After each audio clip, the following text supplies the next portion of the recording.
Hello people. आज हमारा video है रमन राघव के बारे में। अब शायद हम सभी ने रमन राघव मूवी देखी है, एंजॉय की है एंड उसके मोटिव्स क्वेश्चन किए हैं। क्वेश्चन इसलिए हुए कि हमें एक्चुअल बैक स्टोरी नहीं पता थी। इस वीडियो में हम इंडिया के शायद सबसे इनफेमस सीरियल किलर को इंट्रोड्यूस कर रहे हैं, so please do watch till the end. पहले के ज़माने में serial killers were not that common. उनको अनस्टेबल पीपल समझा जाता था कि एक मानसिकता है, ऐसा कुछ नहीं है, और भी कई रीजंस। एंड वो लोग अपनी सोच में गलत नहीं थे। समझिए कि दुनिया बरसों से चल रही है। पहले के ज़माने में चीज़ें सिंपल होती थी। अगर कोई किसी को मार रहा है तो उनके मोटिव्स कॉमन होते थे। वो सही नहीं होते थे, पर रीजंस का एक पैटर्न फॉर्म होता था। किसी ने चोरी की, किसी ने बदले के लिए किया, किसी ने गुस्से में किया, वगैरह वगैरह। उतने में उस जनरेशन में अचानक एक शख्स आता है जो लोगों को बस मज़े के लिए मार रहा था, क्योंकि उससे उसको सुकून मिला। ये रीज़न कॉमन नहीं है और कभी होगा भी नहीं।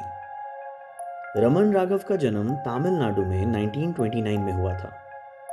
वो लगभग 4 सालों तक लोगों को अपना शिकार बनाता रहा। नंबर काउंट इतना था, उसकी खूंखारिता इतनी थी कि उसको Jack the Ripper of India के नाम से बुलाया गया। 1965 की बात है। अचानक ही बिना किसी प्रोवोकेशन के 19 लोगों पर हमला किया गया। ये सारे हमले मुंबई के सबर्बियन इलाकों में हुई, नॉर्मल इलाके जिनको रिलेटिवली सेफ समझा जाता था। इनमें से 9 लोग मर गए, जो कि मानिए या ना मानिए एक सिंगल इंसान के लिए बहुत बड़ा नंबर है। पुलिस को उस टाइम पर कोई खास कनेक्शन नहीं मिला, कोई मोटिव नहीं मिला। केस चल रहा था, पर उन्हें शक था कि शायद ये किसी एक आदमी का काम है। 1966 में भी ऐसी कई सारी केसेस रिपोर्ट हुई। उस टाइम पर सीरियल किलर्स का उतना नॉलेज नहीं था, बट लोगों में डर समा चुका था कि उन इंसानों के बीच कोई राक्षस घूम रहा है। 1968 में फिर से ये केसेस होने लगे, ज़्यादातर उन लोगों के साथ जो कि होमलेस थे, फुटपाथ पर सोते थे या स्लम में रहते थे। ये सारे मर्डर्स एक तरीके के थे। एक पैटर्न फॉर्म हुआ जिसने पुलिस का ध्यान अपनी तरफ खींचा। पैटर्न ये था कि ये सारे कत्ल रात में होते थे, मेजरली अगेंस्ट पीपल जो फुटपाथ पर सोते थे या स्लम्स में या फिर होमलेस थे। एंड कोई अचानक आता था और एक hard blunt object, for example rod से उनका सर फोड़ डालता था। और ऐसा नहीं था कि पुलिस को किसी पर शक नहीं था। रमन राघव को पुलिस ने पहले भी अरेस्ट किया था, पर सबूत ना मिलने पर उसको छोड़ दिया गया था। वो एक होमलेस मैन था जिसने रॉबरी के चार्जेस में 5 साल की सज़ा काटी हुई थी।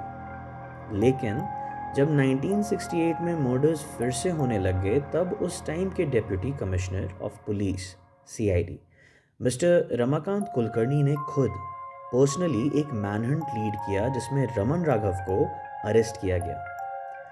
अरेस्ट के बाद जब पुलिस ने पूछताछ की, तब रमन ने बताया कि 1966 में उसने 41 पीपल को मारा था, और फिर 1968 में लगभग 1 दर्जन लोगों को।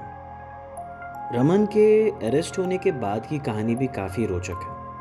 एक स्टेबल इंसान जब ट्रैफिक पुलिस से विदाउट हेलमेट के लिए पकड़ाता है तो उसे डर लगता है, बट रमन जो 50 से ऊपर लोगों को मार चुका था और न जाने कितनों को घायल कर चुका था, उसे ज़रा भी डर नहीं लग रहा था। ये दर्शाता है कि उसकी मानसिकता कैसी थी, ना कोई पछतावा और ना कोई डर।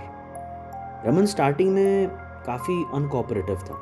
फिर पुलिस ने उससे पूछा कि वो कोऑपरेट करने के लिए क्या लेगा। उसकी फरमाइश कुछ चिकन डिशेस खाने की थी। डिशेस खाने के बाद उसने अपना पूरा कच्चा चिट्ठा खोल दिया। अब कई लोग बोलेंगे कि कितना सिंपल इंसान था या कितना बेवकूफ़ था वो, पर एक्चुअली में वो डरावना था। इतना कुछ करने के बाद अगर हिरासत में कोई लंच की फरमाइश करे, वो भी सच बताने के लिए जिससे उसको मौत की सज़ा हो सकती है, तो उस समय पर उससे ज़्यादा डरावना कुछ नहीं हो सकता।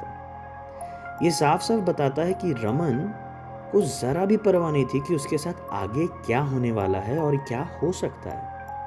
ट्रायल के टाइम पर डिफेंस काउंसिल ने बात रखी कि रमन अनसाउंड माइंड का एंड उसका अपनी करतूतों पर कोई कंट्रोल नहीं था।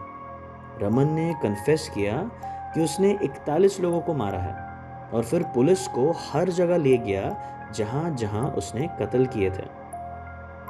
उसके बाद उसका मेडिकल करवाया गया जिसमें डॉक्टर ने कहा कि एक्यूज्ड किसी तरह के पागलपन का शिकार नहीं है। उसको सारी बातें समझ में आती है एंड पूरे होशो हवास में ये क्राइम्स कर रहा था।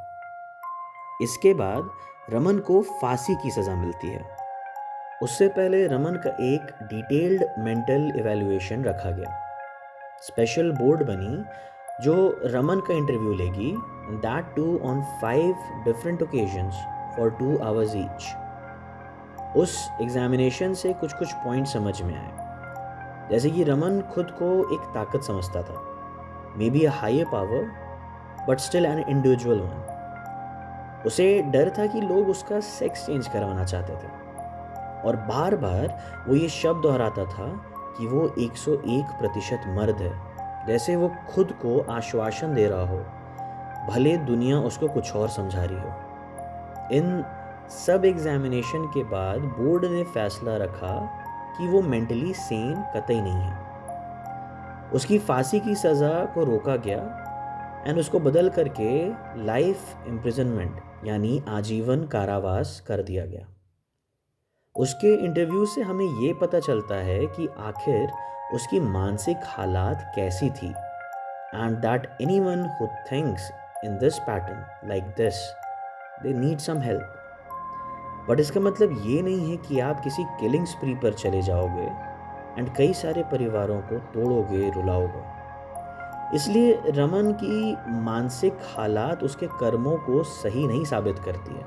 वो गलत था और बहुत ज़्यादा गलत रहेगा। 1995 में किडनी फेलियर से उसको मौत प्राप्त हुई, वो भी पुणे के येरवाड़ा सेंट्रल जेल में। अब रमन ने अपने किल काउंट सही बताए थे या नहीं, उस पर अभी तक स्पेकुलेशन चलता है। हम सैल्यूट करते हैं पुलिस फोर्स का जिन्होंने 1960s में एक ऐसे क्राइम को रोका जो बिल्कुल नया था, और अगर रुकता नहीं तो काफ़ी और लोगों की जान जाती। आई होप कि ये एपिसोड आपको पसंद आया होगा। Please do check out our other contents and do like, share and subscribe. आपके लिए और न्यू कंटेंट लेकर के हम बहुत जल्दी आते रहेंगे। तब तक के लिए thank you and keep watching.